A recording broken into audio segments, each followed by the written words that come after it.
AKG centre AK Antony അനുവദിച്ച ഭൂമിയിലാണോ കൂടുതൽ ഭൂമി കയ്യേറ്റം ചെയ്തിട്ടുണ്ടോ എന്ന് പരിശോധിക്കുന്നതിന് വേണ്ടിയുള്ള ശ്രമങ്ങൾ നടന്നപ്പോൾ കിട്ടിയിരിക്കുന്ന ഞെട്ടിപ്പിക്കുന്ന വിവരങ്ങളാണ്.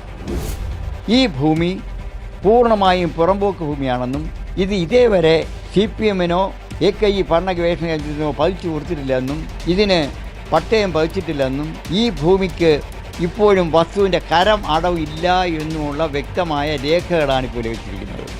യൂണിവേഴ്സിറ്റിയുടെ സ്ഥലത്ത് ഒരു കെട്ടിടം നിർമ്മിച്ചിരിക്കുന്നെന്നോ അവിടെ CPM പാർട്ടി ഓഫീസ് പ്രവർത്തിക്കുന്നു എന്ന് പറയുന്നത് വളരെ ഗുരുതരമായ ഒരു സ്ഥിതിവിശേഷമാണ്.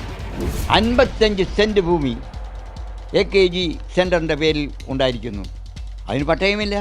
സർക്കാർ അനുവദിക്കാത്ത ഭൂമി കയ്യേറി എന്നുള്ളത് കൊണ്ടാണ് ഇന്ന് വരെയുള്ള ഒരു കളക്ടർമാരും പട്ടയം നൽകാത്തതും കരം പിരിക്കാത്തതും. പാർട്ടി ഓഫീസ് എന്ന് പറയുന്ന പബ്ലിക് ഓഫീസല്ല. അപ്പോൾ AKG ഭരണ ഗവേഷണ കേന്ദ്രത്തിന് കൊടുത്ത ഭൂമി പാർട്ടി ഓഫീസ് ആക്കിയെന്നുള്ളതിൻ്റെ വ്യക്തമായ ഒരു വാരിയേഷൻ. അപ്പോൾ ഏത് ആവശ്യത്തിന് വേണ്ടിയാണോ ഗവൺമെൻറ് ഭൂമി അനുവദിക്കുന്നത് ആ പർപ്പസിന് അല്ലാതെ മറ്റൊരു പർപ്പസിന് ഉപയോഗിച്ചാൽ ആ ഉത്തരവ് അസാധുവാകും. പട്ടയമില്ലാത്ത പുറമ്പോക്ക് ഭൂമിയിൽ ഇങ്ങനെ ഒരു മന്ദിരം നിർമ്മിക്കാൻ എങ്ങനെ കോർപ്പറേഷൻ അനുമതി കൊടുത്തു?